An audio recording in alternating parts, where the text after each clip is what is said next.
War and Navy Departments present December 7th.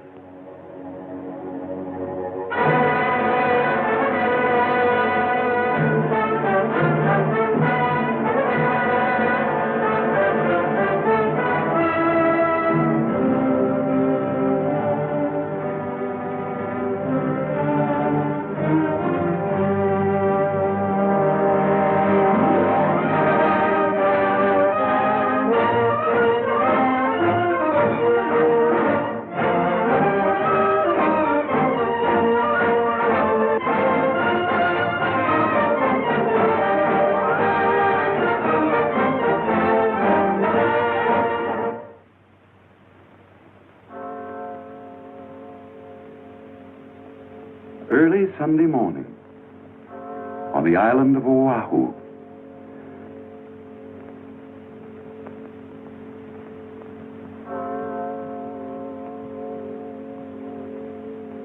On a hilltop, Uncle Sam lay fast asleep, warned of the fire that was licking across the oceans from without, warned of the dangers that were threatening from within, tired from wrangling with his conscience and fatigued after a long, dark night full of disturbing events, as indeed the year 1941 was. He slept in the early Sabbath calm. Safe and secure behind its military and naval ramparts, the city of Honolulu, like many another unsuspecting American community, was also asleep. At all the Army and Navy establishments on the island, after repeated warnings from the War and Navy departments, a number 1 alert had secretly been in effect for 11 days. This alert provided suitable defense against possible acts of sabotage and uprisings within the island itself, but made no provision against attack or invasion.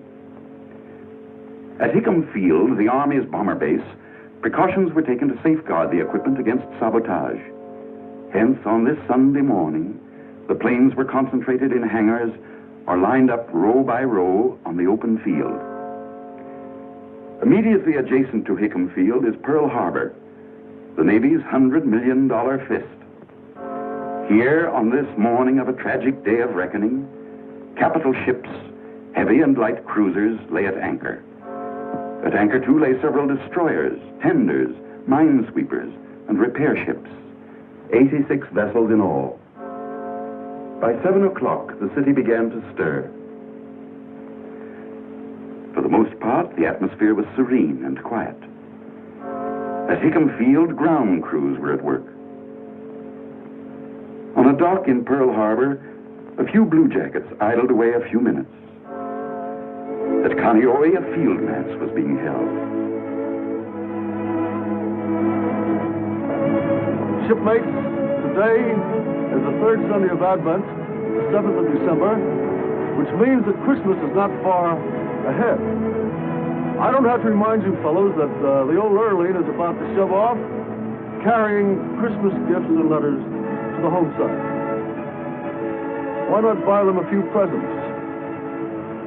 You might get Mother a Pikaki lei, or little sister a hula skirt. I think they'd rather have something from little Johnny out here in Hawaii. This is the time when you're going to be missed. So, send them a present for Christmas. But that letter is so important, however. Don't put that off. A few minutes past 7, an incident occurred at a temporary Army aircraft warning station. This station, as indeed the entire aircraft warning system, had officially closed at 7, but Private Joseph L. Lockhart, who had been receiving training here, was granted permission to remain at the station. While listening, he discovered something coming over the detector that alarmed him. He listened intently. Then, certain of his findings, he called the Central Information Center. An inexperienced lieutenant answered the phone. Excuse me, sir. This is Private Lockhart. I believe a large flight of planes are approaching slightly east of north of Oahu at a distance of about 130 miles. Must be our own. We're expecting some B-17s from the mainland. Thank you, sir. This incident, where it acted upon, would have given our forces brief but precious time for defense action, and may have considerably affected the events of this fateful day. Regrettably, Private Lockhart's warning went unheeded. It was 7:50 a.m. by the clock on the Aloha Tower when the drone of planes was faintly heard.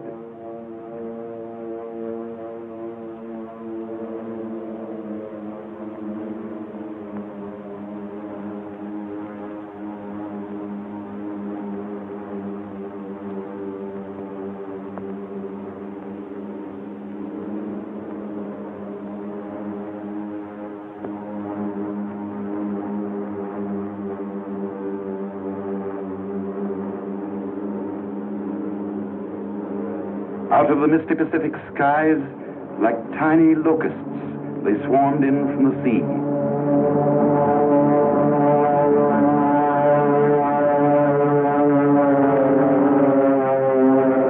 From the south.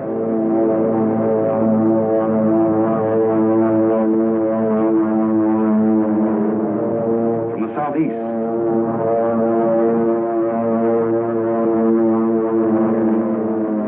And from the north.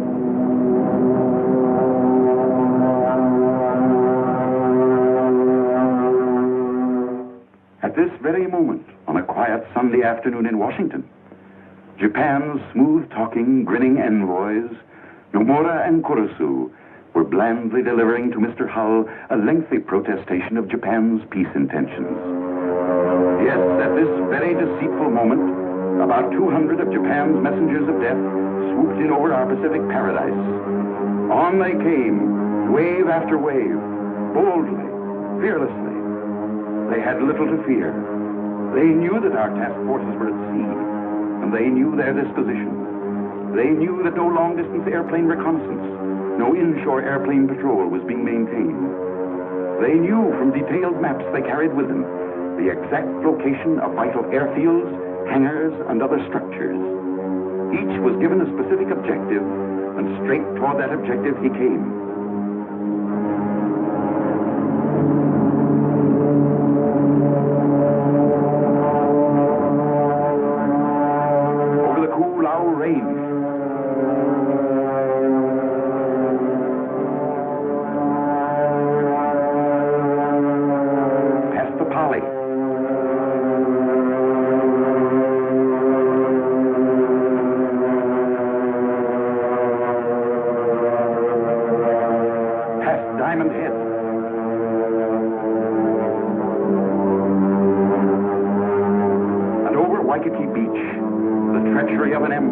On the wing.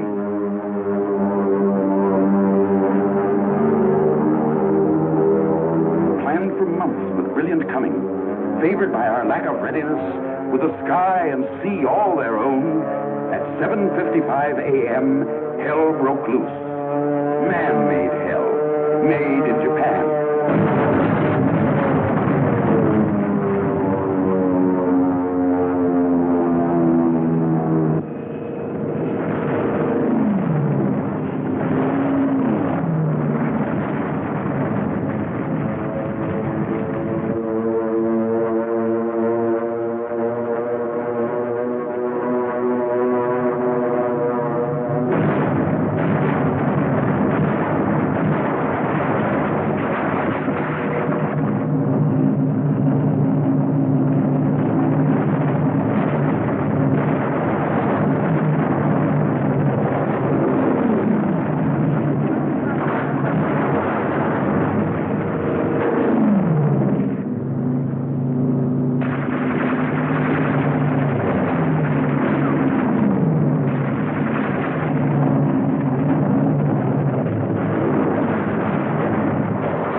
stricken by the bombardment, believed the Army and Navy were staging large-scale maneuvers. Scattered bombs, incendiaries, and machine gun fire had changed their minds.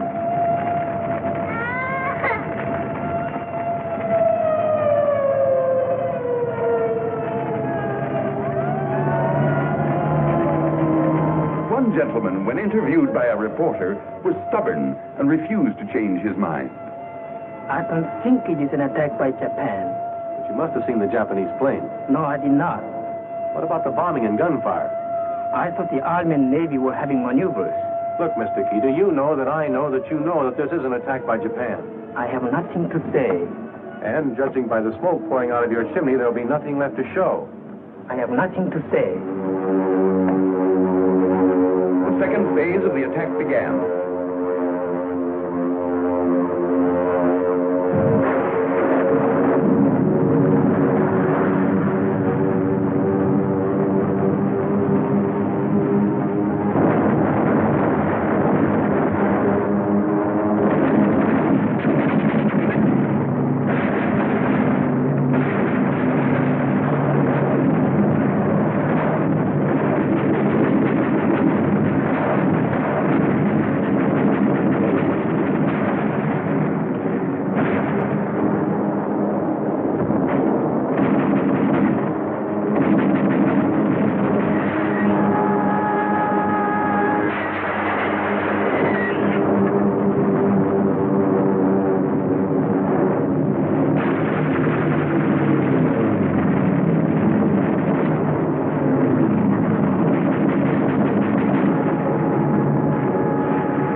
By 9:45, the attack was over. 1 hour and 50 minutes of perfidy. The last wave of the invaders was beaten off. Yes, beaten off by our men, who against overwhelming odds, heroically and magnificently gave notice to the world that we had only begun to fight. When they sneaked in, they were about 200 strong. Only about 150 when they departed. Behind them, they left about 50 of their planes. Most of them were scattered on the airfields in charred, twisted, and mangled wreckage. A few had crashed into the sea and were washed up on the shore. Some were shot out of the sky and plunged headlong into the harbor. Grim telltale evidence that the list of dead Japs might have been larger and the list of our casualties smaller had we been sufficiently on the alert. These two-man submarines, 3 of which were accounted for, were especially built to operate in shallow waters, such as are found in and around Pearl Harbor.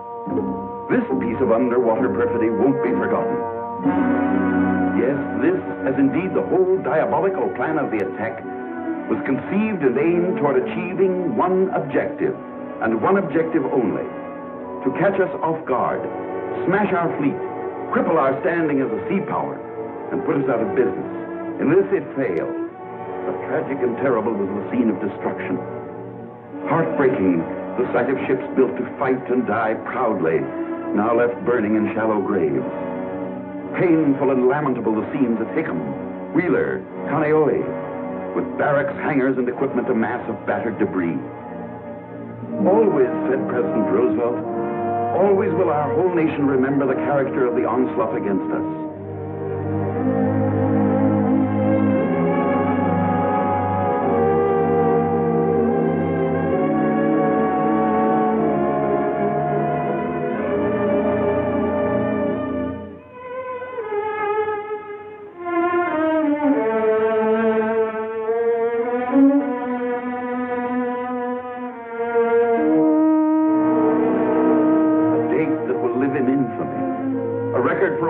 To read in amazement, in sorrow, in horror and disgust. Those also were President Roosevelt's words. Horror and disgust, amazement and sorrow.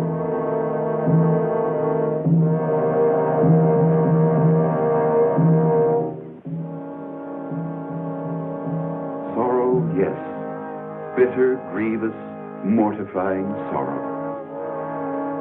For on this Sabbath day, 2,343 officers and enlisted men of our Army, Navy, and Marine Corps gave their young lives in the service of our country.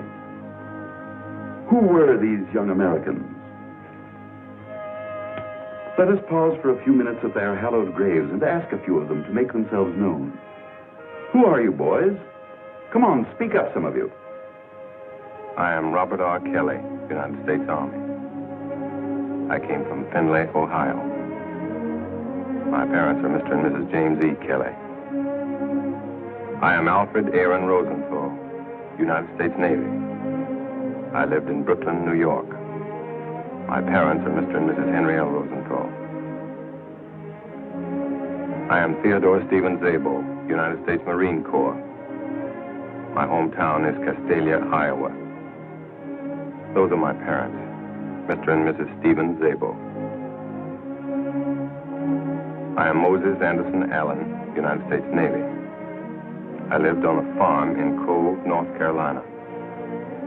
My mother is Mrs. Abby Allen. I am James Webster Late, United States Navy. I'm from Huntington Park, California. My folks are Mr. and Mrs. William J. Late. I am Antonio S. Tafoya, United States Army. I live just outside of Albuquerque, New Mexico. My father and mother are Mr. and Mrs. Jesus A. Tafoya. I am Lieutenant William R. Schick, United States Army Medical Corps. My home was Chicago, Illinois. My parents are Mr. and Mrs. William H. Schick. My wife's name is Lois. You have a baby now, Lieutenant. He was born 3 months after Pearl Harbor. He's named after you, Billy. And you may be pleased to know he was born on your birthday. Oh, that's swell. Thanks. But tell me one thing, Lieutenant. How does it happen that all of you sound and talk alike? We are all alike. We are all Americans.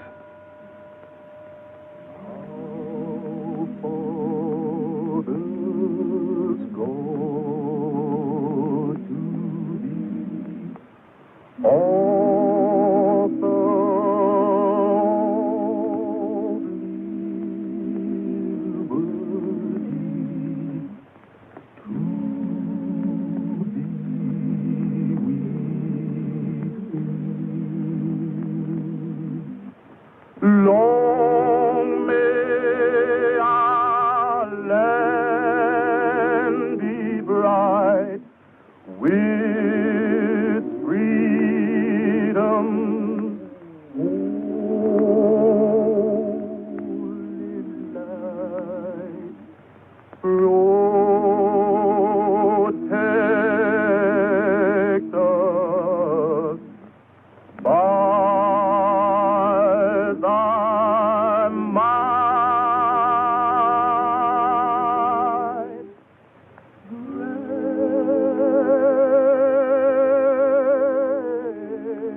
Great God, our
Nagasaki, Kobe, Ataro.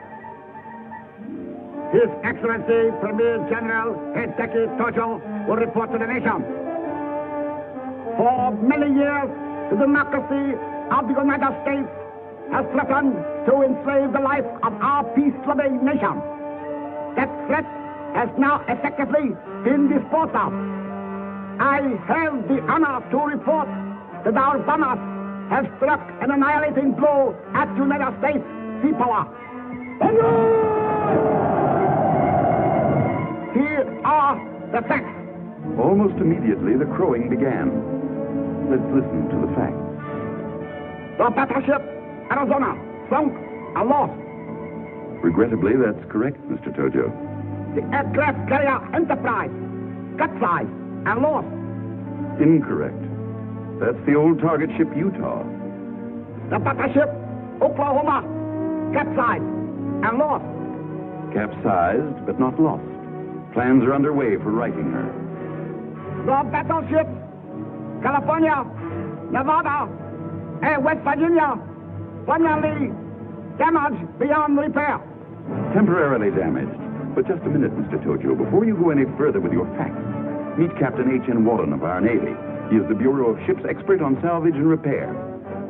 Together with hundreds of civilian technicians, machinists, welders, mechanics, engineers, many of whom were recruited from the mainland and working in complete harmony with Navy personnel, he began a 24-hour, around-the-clock job of salvage and repair that will stand forever as one of the great achievements in maritime history.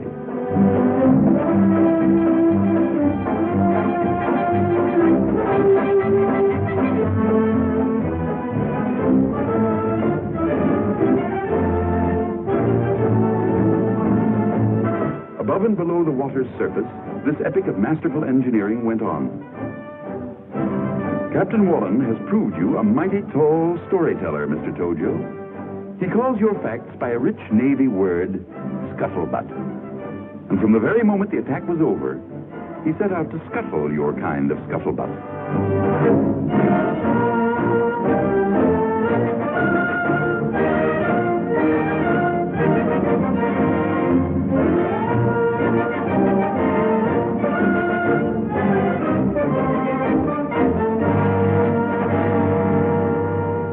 The 23-year-old California, known affectionately to our blue jackets as the prune barge, with her ugly wounds temporarily bound, was refloated and towed to dry dock. Similar attention was given to the 28-year-old Nevada and the 21-year-old West Virginia.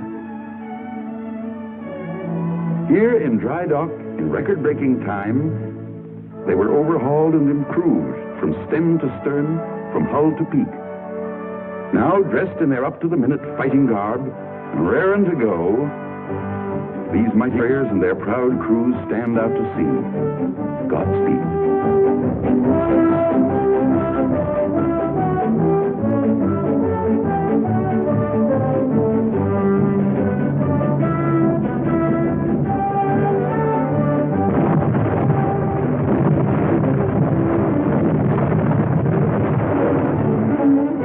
But wait a minute. Who is this saucy little gal, Captain Wallen? By George, it looks like the... Yes, it is. The mine layer, Oglala. A 4,000-ton surprise package. Given up and reported as lost, this former Fall River Line passenger ship was righted and refloated. Taken to dry dock, this small, dauntless craft was refitted and repaired. Now, spankin' new, a symbol of the fighting spirit of our men who build and man our ships, this veteran of World War I again takes up her battle station. Godspeed, old girl.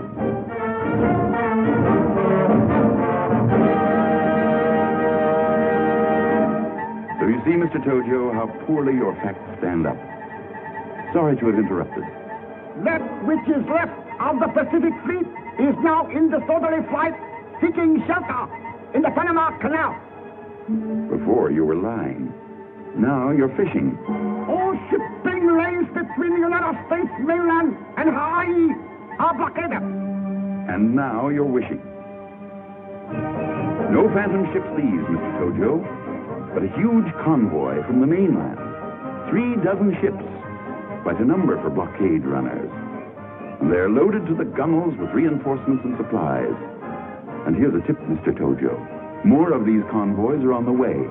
Yes, convoy after convoy. Men in ever-increasing numbers. Supplies in ever-increasing quantity. For thanks to Washington's far-sighted program, we did manage before December 7th, despite many internal difficulties and disagreements, to build up the strength of our armed forces and start our factories humming. So that today, behind a heavy curtain of military censorship, Hawaii stands the greatest military and naval fortress in the world. Yes, virtually overnight, the island scene changed. War had come to America's tropical suburb, the Axis brand of war, a stab in the back Sunday morning. The din of the last bomb had barely faded when Governor Poindexter proclaimed martial law for the civilian population. Windows were taped in order to reduce the dangers from flying glass. Vital installations were camouflaged and protected by sandbags and barbed wire. Barbed wire, mountains of it, strung along every foot of Oahu's colorful coasts, strung across its highways, around its schools and its public buildings. Everywhere the earth was tunneled to provide shelter from shrapnel and strafing. Public squares, parks, and playgrounds were uprooted. Sturdy concrete shelters were built and distributed throughout the city. An efficient air raid warning system was put into operation, and for the first time in history, American school children were brought face to face with the grim reality of war.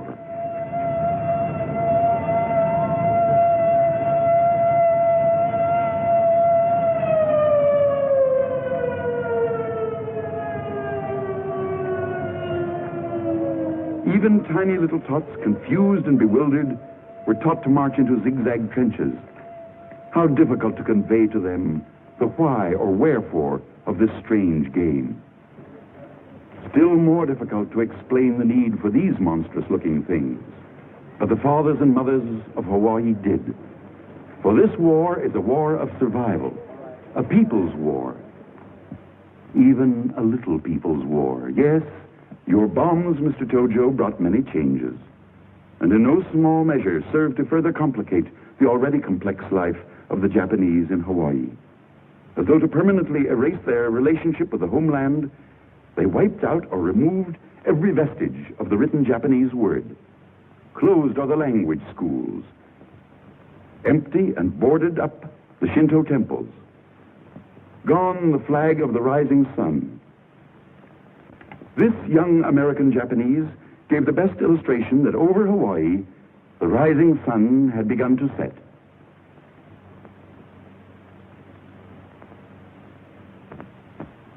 Thus, war came to Hawaii, USA.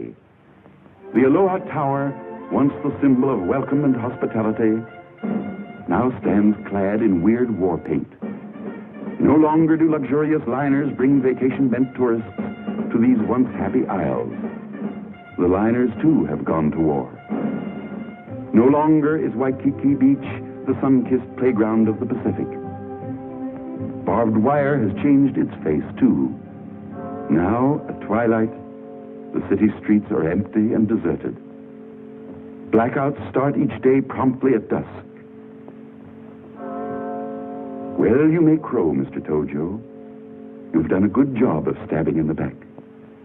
You've darkened our cities. You've destroyed our property. You've spilled our blood.